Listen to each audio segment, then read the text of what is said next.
Hi everyone, welcome to सरकारियत once again. तो इस वीडियो में मैं आप सभी के साथ एक मोस्ट इंपॉर्टेंट डिस्कशन करने वाला हूं। सॉरी फॉर द डिले कि मैं काफ़ी टाइम से कोई वीडियो नहीं बना पाया, बट कि मैं सोच रहा था कि पीजीआई चंडीगढ़ के बीएससी नर्सिंग से रिलेटेड आपके लिए वीडियो बना दूं।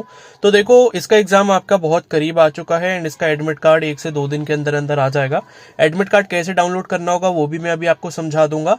और हम जो मेन जिस टॉपिक पर हम बात करने वाले हैं वो ये है कि पीजीआई चंडीगढ़ का जो बीएससी नर्सिंग का एंट्रेंस एग्जाम आपका होगा, उसका एक तो सिलेबस के रिगार्डिंग काफी ज्यादा कंफ्यूजन है कुछ बच्चों को, क्योंकि ये जो प्रोस्पेक्टस है 2024 वाला, वो उनकी वेबसाइट से लिंक हट चुका है। ठीक है, तो अब बच्चों को हो सकता है कि प्रोस्पेक्टस नया वाला ना मिल रहा हो और वो पुराने वाले ब्रोशर को पढ़ के उसमें से सिलेबस देख के अपना कर रहे हैं। ठीक है, तो एक बार सिलेबस पे मैं क्लैरिफिकेशन दे दूं, ताकि अगर मान लो आपसे कोई गलती हो गई सिलेबस समझने में, तो लास्ट के जो भी दिन आपके पास 3-4 दिन आपके पास हैं उसमें आप थोड़ा सा अपने आप को इंप्रूव कर पाओ। ठीक है, और उसके बाद नेगेटिव मार्किंग का क्या क्राइटेरिया है, किस सब्जेक्ट पर आपको क्या फोकस करना चाहिए और जो इंपॉर्टेंट चीजें हैं वो कहां से और कैसे पढ़े 3-4 दिन के अंदर, उसके बारे में मैं आपको थोड़ा सा गाइड कर दूंगा। ठीक है, तो इस वीडियो को प्लीज पूरा एंड तक देख लेना। अभी तक देखो एडमिट कार्ड नहीं आया, मैंने जस्ट अभी चेक करा है मॉर्निंग में पीजीआई की वेबसाइट पर, तो अभी तक एडमिट कार्ड नहीं आया है। तो एडमिट कार्ड 1 से 2 दिन के अंदर अंदर आ जाएगा।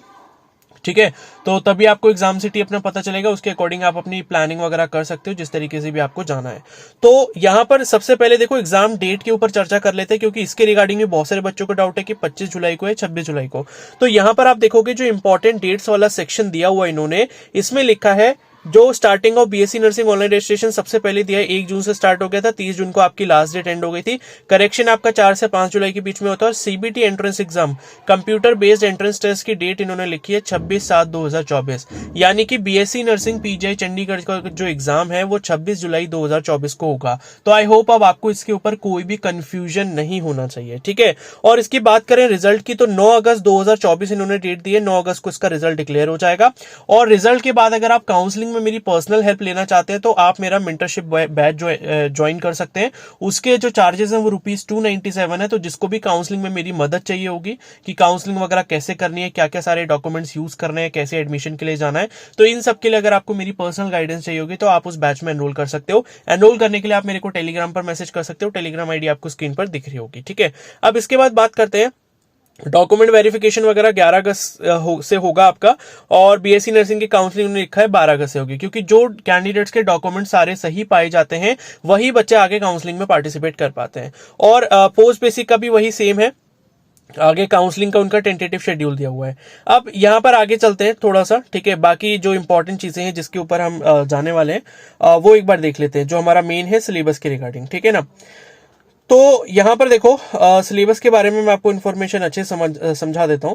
तो देखो सिलेक्शन प्रोसीजर में इन्होंने लिखा है कि आपका सीबीटी एंट्रेंस एग्जाम होगा, ऑनलाइन कंप्यूटर बेस्ड टेस्ट होगा। अब ऑनलाइन का मतलब ये नहीं होता कि आप घर पे बैठ के अपने कंप्यूटर पे एग्जाम दोगे। आपके पास जब एडमिट कार्ड आएगा, उस एडमिट कार्ड में आपके सेंटर की लोकेशन दी जाएगी, वहां सेंटर पर आपको पहुंचना होगा। अब जैसे मान लो पहला सेंटर किसी ने अपना सिटी जो है अंबाला डाला था, तो हो सकता है उसको अंबाला मिल जाए, या चंडीगढ़ आ सकता है, या अमृतसर आ सकता है, जहां जहां भी इसके एग्जाम सेंटर है। तो जो भी आपने प्रेफरेंसेस डाले होंगे उसके अकॉर्डिंग आपको मिल जाएगा, और जहां पर भी आपका एड्रेस लिखा होगा उस एड्रेस पर आपको जाना होगा। ठीक है, अब उस एड्रेस पर जाने के बाद वहां पर काफी सारे कंप्यूटर सिस्टम होते हैं, आपको अपने कंप्यूटर सिस्टम पे बिठा दिया जाएगा और उस पर आपको अपना एंट्रेंस एग्जाम देना होगा। ठीक है, और साथ में रफ वर्क वगैरह करने के लिए आपको पेपर पेन ये सब भी दिया जाता है, लेकिन पेन आप अपने साथ लेकर जाएं और आईडी कार्ड लेके जाएं, फोटोग्राफ लेके जाएं। ठीक है, अब यहां पर देखो 26 जुलाई को आपका जो पेपर होगा वो 1.5 आवर्स लिखा है, यानी कि 1.5 घंटे का आपका पेपर होगा, यानी कि 90 मिनट्स का टोटल पेपर रहेगा। सुबह 9 बजे से स्टार्ट हो जाएगा और 10:30 बजे खत्म होगा। ठीक है, अब अगर आपको ऐसा लगता है कि आपके सिटी से काफी ज्यादा दूर है दूसरा सिटी जहां पर आपका पेपर होने वाला है,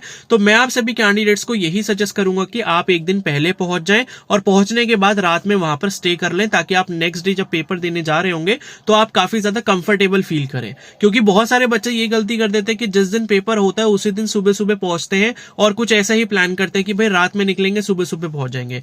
तो देखो, अगर ज्यादा दूर नहीं है, मतलब 3 से 4 घंटे का रास्ता है, तो आप ऐसा कर सकते हो, लेकिन नींद उसमें भी आपकी काफी ज्यादा खराब होती है, फिर आप उस पर कंसंट्रेट नहीं कर पाते पेपर पे अच्छे से। इसलिए मैं आपको सजेस्ट यही करूंगा कि भाई अगर जैसे 2-2.5 घंटे का रास्ता है तो आप अर्ली मॉर्निंग 4 या 5 बजे निकल सकते हो अपने घर से और उसके बाद वहां सेंटर पे पहुंच सकते हो।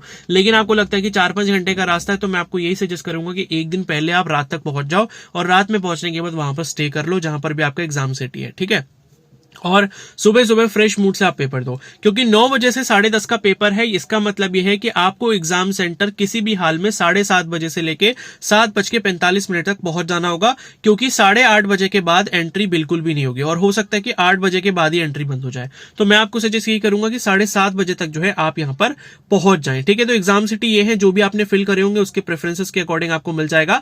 अब बात करते हैं यहां पर सिलेबस की। ठीक है, तो ये 2024 का यहां पर सिलेबस दिया हुआ है। अब यहां पर आप देखो लिखा है लास्ट में नीचे एक लाइन लिखी हुई है, the syllabi will be 10+1 and 10+2 standard. 10+1 का मतलब 11th होता है, 10+2 का मतलब 12th होता है, यानी कि जो आपका सिलेबस आएगा 11th एंड 12th दोनों को रहेगा। अब देखो इसमें क्या क्या सब्जेक्ट्स आपके रहेंगे, फिजिक्स रहेगा, केमिस्ट्री रहेगा, बायोलॉजी रहेगा, इंग्लिश रहेगा और एप्टीट्यूड फॉर नर्सिंग रहेगा। तो टोटल 5 सब्जेक्ट है। अब इस साल से इन्होंने 5 सब्जेक्ट मतलब सिलेबस चेंज कर दिया है। पिछले साल तक क्या होता था कि पीसीबी आता था आपका 25 क्वेश्चंस आते थे 25 नंबर के, यानी कि 75 वो होते थे, 15 क्वेश्चंस आपके इंग्लिश के होते थे और 5 क्वेश्चंस आपके आई थिंक जीके के होते थे। ठीक है, नहीं सॉरी 10 क्वेश्चन आपके जीके के होते थे। तो 10 क्वेश्चन जीके के और 15 वो, यानी कि 25 वो हो गए और 75 वो हो गए। तो टोटल 100 क्वेश्चंस का पैटर्न पिछले साल तक ऐसा रहता था। लेकिन इस साल इन्होंने क्या करा है, पूरे 100 क्वेश्चंस को, पूरे पेपर को जो है इन्होंने 5 इक्वल सेक्शंस में डिवाइड किया हुआ है। तो फिजिक्स के आपके 20 क्वेश्चन होंगे 20 मार्क्स के, केमिस्ट्री के भी 20 क्वेश्चन 20 मार्क्स के, बायो भी आपका 20 क्वेश्चन 20 मार्क्स के। और आप 12th पर ज्यादा फोकस करें, 12th के सिलेबस को ज्यादा अच्छे से पढ़ें एज कंपेयर टू 11th का सिलेबस। ठीक है, क्योंकि 12th में से ज्यादा क्वेश्चंस आएंगे। ठीक है, तो अब ये फिजिक्स केमिस्ट्री बायो का क्वेश्चंस हो गए। और यहां पर मैं आपको एक बहुत अच्छी टिप देना चाहूंगा कि अगर आपने नीट का पेपर अभी सॉल्व नहीं करे हैं तो इस एग्जाम के लिए नीट के कम से कम 3 साल के प्रीवियस ईयर पेपर जरूर सॉल्व करके जाएं। उसमें से क्वेश्चंस सीधे आपके कॉपी पेस्ट हो सकते हैं। ठीक है, तो नीट का जो 2024 का पेपर हुआ है, नीट का 2023 वाला पेपर, नीट का 2022 वाला पेपर, उसको इत्मीनान से बैठ के आराम से टाइम लेके अगर आप एक दिन भी उसमें लगा देते हो तो मुझे लगता है वो काफी ज्यादा हेल्पफुल रहेगा। तो पेपर जो है ये 3 पेपर आप जरूर सॉल्व कर लेना। हो सकता है कि कॉपी पेस्ट होकर क्वेश्चंस उसमें से भी आपको मिल जाए, क्योंकि पहले कभी कभी ऐसा हुआ भी है। ठीक है, तो ये मेरे हिसाब से टिप है। अब जो इसको फॉलो कर लेगा और क्वेश्चन आ गए तो भाई आपके मजे हैं। ठीक है ना, अब इसके बाद बात करते हैं इंग्लिश और एप्टीट्यूड फॉर नर्सिंग की। अब ये 2 ऐसे सब्जेक्ट हैं जो काफी आसान है और आपका स्कोर बेटर करने में बहुत ज्यादा मदद करेंगे। ठीक है, क्योंकि इंग्लिश क्या है, इंग्लिश में आपका कुछ नहीं आएगा, ग्रामर वगैरह आएगा, हो सकता है एक पैसेज आ जाए, बट आई डोंट थिंक ये पैसेज आएगा। मोस्ट प्रोबेबली ग्रामर से ही रिलेटेड क्वेश्चंस होंगे, टेंस बेस्ड क्वेश्चंस हो गए, या आपके एरर डिटेक्शन बेस्ड क्वेश्चंस हो गए, या आपका एक्टिव पैसिव के क्वेश्चंस हो गए, या आपके जो है डायरेक्ट इनडायरेक्ट स्पीच के क्वेश्चंस हो गए। ठीक है, तो ग्रामर बेस्ड ज्यादा क्वेश्चंस आपके रहेंगे, 20 क्वेश्चंस रहेंगे। सिनोनिम्स एंटोनिम्स भी 1-2 आ सकते हैं, लेकिन उतना ज्यादा पढ़ने की जरूरत भी नहीं है। ठीक है, अब इंग्लिश जो है वो आप पढ़ कैसे सकते हो अगर आपने इंग्लिश नहीं पढ़ा है। तो अगर आपको कंप्लीट गाइडेंस चाहिए है इंग्लिश पढ़ने के लिए, तो मैंने YouTube पर एक प्लेलिस्ट अपलोड करी हुई है अपने ही चैनल के ऊपर, जिसमें मैंने बीएससी नर्सिंग के इंग्लिश के लिए कंप्लीट सिलेबस बताया हुआ है। उसमें मैंने आपको पढ़ाया भी हुआ है, टेंसेस वाले टॉपिक पढ़ाए हैं मैंने, एक्टिव पैसिव पढ़ाया है। ठीक है, एरर कैसे फाइंड आउट करते हैं वो भी सब बताया है, क्लोज टेस्ट होता है। ठीक है, और उसके अलावा जो है जंबल वर्ड जो होते हैं, ठीक है, और complete the sentences, filling the blanks, ये सारे टाइप के क्वेश्चंस मैंने प्रैक्टिस भी करवाए हैं, ट्रिक्स भी बताई है उनकी कि उनको सॉल्व कैसे करना होता है। और उसके बाद मैंने आपको सोर्सेस भी बताए हैं जहां से आप हर एक टॉपिक के क्वेश्चंस फ्री ऑफ कॉस्ट जो है प्रैक्टिस कर सकते हो। ठीक है, तो वो अगर आप प्लेलिस्ट देख लेते हो, उसमें आई थिंक 8-10 वीडियोस होंगी यूट्यूब पर, 2x की स्पीड पर आप करके देख सकते हो, सारी चीजें क्लियर हो जाएंगी। 8-10 वीडियोस देखो, उसके बाद जो क्वेश्चन करने का सोर्स बताया है उसको आप कर लोगे, तो मैं आपको इस चीज की गारंटी देता हूं कि 20 में से कम आप 15 क्वेश्चन सही करके आओगे। ठीक है, अगर आप उतना कर लेते हो। ठीक है, तो इंग्लिश और नर्सिंग एप्टीट्यूड ये आपके मार्क्स को बहुत ज्यादा बढ़ाने में हेल्प करेंगे, क्योंकि फिजिक्स केमिस्ट्री बायो का सिलेबस जो है बहुत वास्ट है, उसमें से कहां से कैसा क्वेश्चन आ जाए आप एक्सपेक्ट नहीं कर सकते। लेकिन इंग्लिश में इतना एक्सपेक्ट कर सकते हो कि भाई ज्यादा कोई बड़े लेवल के क्वेश्चंस नहीं आएंगे, थोड़ी भी चीजें अगर आप सही से कर लोगे तो बहुत अच्छा स्कोर हो जाएगा। ठीक है, अगर आप इंग्लिश और नर्सिंग एप्टीट्यूड पर ध्यान नहीं देते तो आपका सिलेक्शन नहीं होगा। और ये जो 5वां सब्जेक्ट है नर्सिंग एप्टीट्यूड, इसकी भी मैंने प्लेलिस्ट अपने चैनल पर अपलोड करी हुई है, है, उसका लिंक भी मैं आपको कमेंट सेक्शन में दे दूंगा। दोनों ही प्लेलिस्ट का लिंक आपको कमेंट सेक्शन में मिल जाएगा। तो नर्सिंग एप्टीट्यूड जो है ये मैंने वैसे उत्तराखंड का जो बीएससी नर्सिंग एंट्रेंस एग्जाम हुआ था 2021 में, सबसे पहले नर्सिंग एप्टीट्यूड उसमें आया था। उसके बाद फिर बाकी एग्जाम्स में आने लगा, क्योंकि इंडियन नर्सिंग काउंसिल ने बोल दिया है कि ये वाला जो सिलेबस है आपका पीसीबी, इंग्लिश और नर्सिंग एप्टीट्यूड, यही सबके लिए कॉमन सिलेबस रहेगा। और इस बार इसीलिए जो है यहाँ पर पीजीआई चंडीगढ़ ने भी अपना सिलेबस चेंज कर दिया, और हो सकता है कि नेक्स्ट ईयर से एम्स वगैरह भी इसको फॉलो करने लग जाए। ठीक है, तो नर्सिंग एप्टीट्यूड जो है उसकी भी मैं आपको प्लेलिस्ट दे रहा हूं, उसमें 7-8 वीडियोस हैं, आप एक बार वो अच्छे से देख लेना। और उसके बाद एक और इंपॉर्टेंट चीज बता दूं, नर्सिंग एप्टीट्यूड में लाइक किस टाइप के क्वेश्चंस आएंगे। एक तो बायोलॉजी क्लास 12th में आपका ह्यूमन हेल्थ एंड डिजीजेस वाला जो चैप्टर है, जिसमें आपके कौन कौन से डिजीजेस होती हैं, किसकी वजह से होती हैं, कौन सी वायरल डिजीजेस होती हैं, कौन सी बैक्टीरियल होती हैं, कौन सी फंगल होती हैं, कौन सी वाली प्रोटोजोन होती हैं। तो ऐसे करके क्वेश्चंस आपसे पूछे जा सकते हैं कि भाई मलेरिया जो वो किससे होता है, बैक्टीरिया से होता है, वायरस से होता है, प्रोटोजोआ से होता है।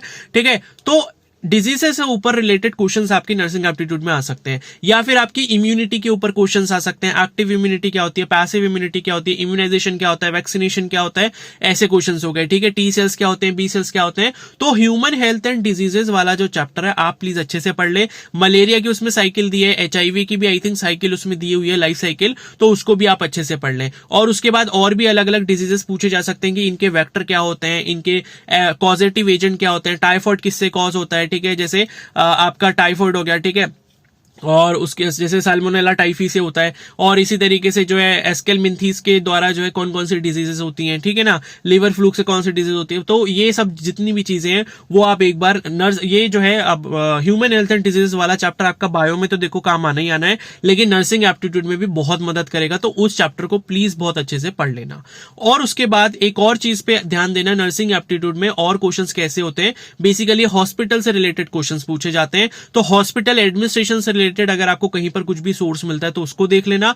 बाकी हॉस्पिटल्स में अलग अलग साइंस एंड सिंबल्स जो यूज किए जाते हैं, ठीक है, जैसे आग लगने का कहीं पर चिन्ह जो होता है या सिंबल जो होता है वो कैसा दिखता है, रेडियो एक्टिव का सिंबल कैसा दिखता है, ठीक है, या कहीं पर जो है कोई डेंजर चीज है उसका सिंबल कैसा दिखता है, या फिर जो है हॉस्पिटल में आपने देखा होगा अलग अलग कलर के डस्टबिन यूज किए जाते हैं। तो ब्लू कलर के डस्टबिन में हम किस तरीके के कूड़े को या किस तरीके का गार्बेज को डिस्पोज करते हैं, येलो कलर के डस्टबिन में क्या डालते हैं, ठीक है, रेड कलर के डस्टबिन में क्या डालते हैं। तो ये सारे टाइप के क्वेश्चंस आप जरूर देख लेना, नर्सिंग एप्टीट्यूड में आपको ऐसे ही क्वेश्चंस मिलेंगे। और बाकी वो प्लेलिस्ट तो पहले देख ही लेना, उसके अलावा मैं आपको ये एक्स्ट्रा बता रहा हूं कि और क्या क्या पढ़ना है। और उसके अलावा जो है आपको क्या पढ़ना है, जैसे स्पेशलिस्ट डॉक्टर्स जो होते हैं, ठीक है, कि भाई फिजियोथेरेपिस्ट है उसका काम क्या होता है, ऑर्थोपीडिक सर्जन है या ऑर्थोपीडिक डॉक्टर है तो उसका काम क्या होता है, गैस्ट्रोएंट्रोलॉजिस्ट है तो उसका काम क्या होता है, ठीक है, या फिर आपका हिपेटोलॉजिस्ट है रिलेटेड टू लिवर हो गया आपका, because hepatic is related to liver, उसमें हेपेटिक सेल्स होते हैं। तो आपसे पूछे जा सकते हैं कि भाई अगर किसी पर्सन को लिवर में कोई इश्यू है, ठीक है, उसके लिवर टेस्ट में या जो एलएफटी वगैरह है उसका कुछ एबनॉर्मल आया तो उसको किससे कंसल्ट करना चाहिए, तो आप कह सकते हैं हेपेटोलॉजिस्ट है, ठीक है। तो हिपेटोलॉजिस्ट हो गया आपका, और ब्रोंकोलॉजिस्ट हो गया। तो अलग अलग स्पेशलाइजेशन जो होते हैं मेडिकल फील्ड में, उनके जो अलग अलग स्पेशलिस्ट डॉक्टर्स होते हैं तो उनके बारे में आपको इन्फॉर्मेशन होनी चाहिए। पीडियाट्रिक्स डिपार्टमेंट किसके लिए होता है, ठीक है ना, और आई थिंक एक गेरोंट्रोलॉजिस्ट भी करके एक होते हैं, ठीक है, डॉक्टर। और उसके बाद आपका जो है ऑब्स्टेट्रिक्स एंड गायनेकोलॉजी, ये किसके लिए डिपार्टमेंट होता है। तो इस तरीके के लिए जो है आप सारे ये एक्सपर्ट्स जो हैं, जो मेडिकल फील्ड के एक्सपर्ट्स होते हैं, उनके बारे में आप एक बार जरूर देख लें, ठीक है। तो इतनी ही चीजें हैं जो मेरे को आपको बतानी थी।